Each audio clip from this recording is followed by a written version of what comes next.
ஒரு கம்ப்யூட்டரில் ப்ராசஸர்னா என்ன, ரேம்னா என்ன, ஹார்ட் டிஸ்க்னா என்னன்றதை ரொம்ப கிளியராக இந்த வீடியோவில் நான் சொல்கிறேன். இதை புரிய வைக்கிறதுக்கு முதல்ல ஒரு சீன் சொல்கிறேன், இமேஜின் பண்ணி பாருங்கள். அதுக்கப்புறம் உங்களுக்கு இதை கிளியராக புரிய வைக்கிறேன். இப்போ நான் சொல்கிற மாதிரி ஒருத்தவரை கூப்பிடுவோம். அவர் யார் அப்படின்னா வேகமானவர், நான் என்ன சொன்னாலும் செய்வார். ரெண்டே விஷயம்தான், சிம்பிளாக புரிய வைக்கிறேன். அவரை கூப்பிட்டு நான் எதை சொன்னாலும் அவர் செஞ்சுருவார்.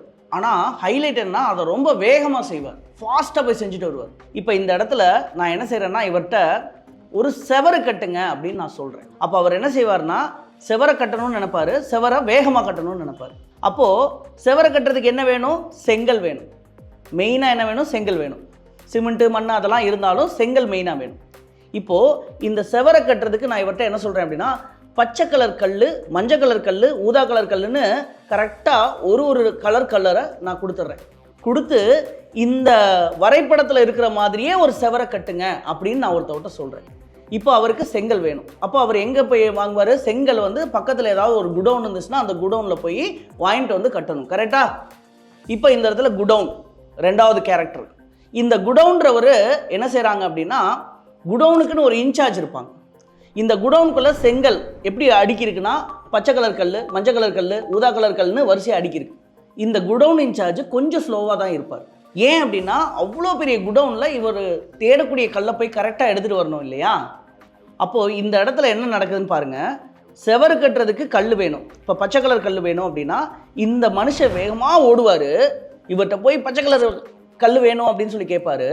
இந்த இடத்துல இவர் என்ன செய்வார்னா, பச்சை கலர் கல் எங்கே இருக்குன்னு குடவுன் ஃபுல்லாக தேடி ஒரு இடத்துல போய் ஒரே ஒரு கல்லை எடுத்துகிட்டு வந்து இவர்கிட்ட கொடுப்பாரு. இவர் அதை வேகமாக வாங்கிட்டு வந்து வச்சிருவார். திரும்ப அடுத்த கல். இங்கே பிரச்சனை என்னன்னா, இந்த வேகமாக இருக்கிற மனுஷனால் அதிகமான பளு தூக்க முடியாது. இங்கே அதான் பிரச்சனை. இவருக்கு ஃபாஸ்ட்டாக இருக்க முடியாது, இவரால் அதிகமான பளு தூக்க முடியாது. இது ரெண்டும் பிரச்சனை. இப்போ இந்த பிரச்சனைக்கு என்ன தீர்வு வைக்கலாம் நீங்களே சொல்லுங்கள். செவரு வேகமாக கட்டணும். அப்போது ஒரு கல்லாக எடுத்துகிட்டு வந்தால் வேலைக்கு ஆகாது. அப்போது ஆப்வியஸாக இந்த செவரு கட்டுறதுக்கு என்னென்ன கல் தேவையோ அதை முன்கூட்டியே வாங்கிட்டு வந்து வச்சுட்டா ஈஸியாக கட்டிடலாம். கரெக்டாக? அப்போ அதை வாங்கிட்டு வர்றதுக்கு இடையில ஒருத்தவரை சொருகணும்னா முடிஞ்சா வேலை, ப்ராசஸ் ஃபாஸ்ட் ஆயிருமா? அப்போ யோசிச்சு பாருங்கள். இடையில உள்ள மனுஷன், நம்ம அந்த காங்கிரீட் பண்ணுற இடத்துலலாம் ஒரு வண்டி இருக்கும் இல்லையா, அந்த மாதிரி ஒரு வண்டியை ஒருத்தவர் வச்சுட்டு நிற்கிறாருன்னு வச்சுக்கோங்களேன். இப்போது இந்த மனுஷன் என்ன சொல்கிறாருன்னா, இந்த செவரு கட்டுறதுக்கு எனக்கு பச்சை கலர் கல் 50 கல் தேவை, மஞ்சள் கலர் கல் 50 கல் தேவை, ஊதா கலர் கல் 50 கல் தேவை, இந்த மாதிரி நிறைய கல் தேவை. இந்த கல் எல்லாத்தையுமே நீ வண்டியில் போட்டு கொண்டு வந்துரு அப்படின்னு சொல்கிறாப்புல.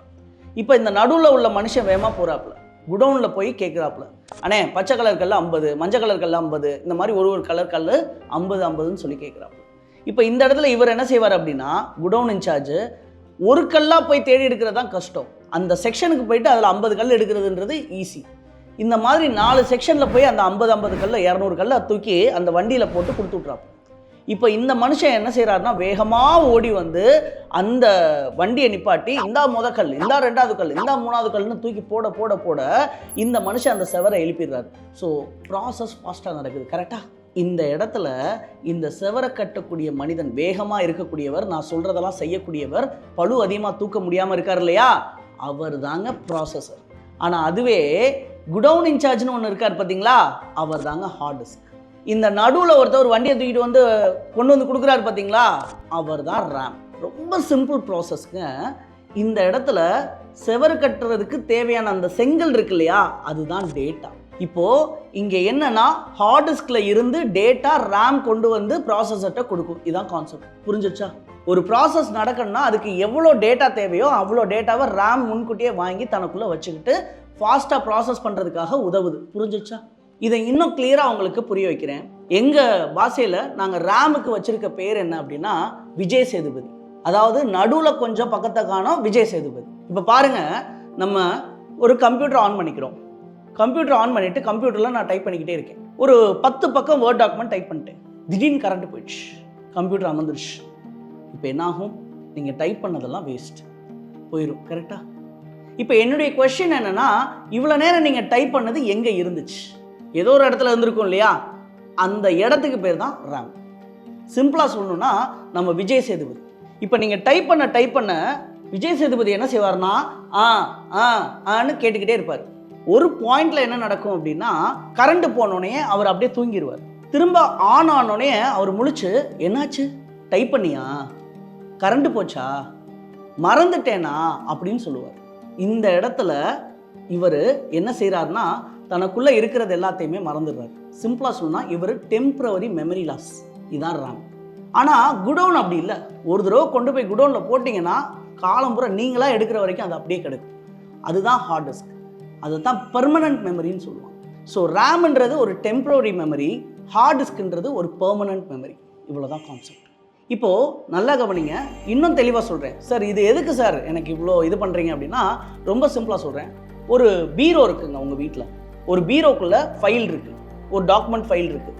இப்போ நல்லா கவனிங்க, நீங்கள் அதில் போய் ஏதோ ஒரு மாற்றம் பண்ணணும், அந்த ஃபைலில் போய் கையெழுத்து போடணும், இல்லை ஏதோ ஒரு மாற்றம் பண்ணணும். இப்போ நீங்கள் என்ன செய்வீங்கன்னா பீரோவை திறந்து உள்ளே ஏறி உட்காந்து எழுதுவீங்க, அப்படி தானே? கிடையாது இல்லையா? ஏன்? அந்த பீரோவை திறந்து அந்த ஃபைலை எடுத்து பெஞ்சில் வச்சு எழுதிட்டு திரும்ப கொண்டு போய் பீரோவில் வைப்பீங்க, கரெக்டா? இதே ப்ராசஸ் தாங்க கம்ப்யூட்டரில் நடக்குது. இப்போ உதாரணத்துக்கு நீங்கள் ஒரு வேர்ட் டாக்குமெண்ட் இருக்குது, அதை டபுள் கிளிக் பண்ணிங்கன்னா அந்த வேர்ட் டாக்குமெண்ட் அந்த குடோன்லேருந்து ரேம்க்கு வந்துடும். விச் மீன்ஸ் ஹார்ட் டிஸ்க்லேருந்து ரேம்க்கு வந்துடும், பீரோலேருந்து பெஞ்சுக்கு வந்துடும். புரிஞ்சிச்சா? இங்கே நீங்கள் ஏதாவது ஒரு மாற்றம் பண்ணிட்டீங்கன்னா திரும்ப சேவ்னு கொடுத்தீங்கன்னா திரும்ப இங்கே ரேம்லேருந்து அது போய் ஹார்ட் டிஸ்கில் உட்காரும். விச் மீன்ஸ் பெஞ்சிலேருந்து பீரோக்கு போய் உட்காந்துடும். இவ்வளோதாங்க. இப்போ ப்ராசஸர்னா என்ன, ரேம்னா என்ன, ஹார்ட் டிஸ்க்னா என்னன்றதை ரொம்ப கிளியராக உங்களுக்கு புரிஞ்சிருக்கும். நெக்ஸ்ட் வீடியோவில் ரொம்ப சூப்பரான டாப்பிக்கோடு நான் வரேன். Thank you so much.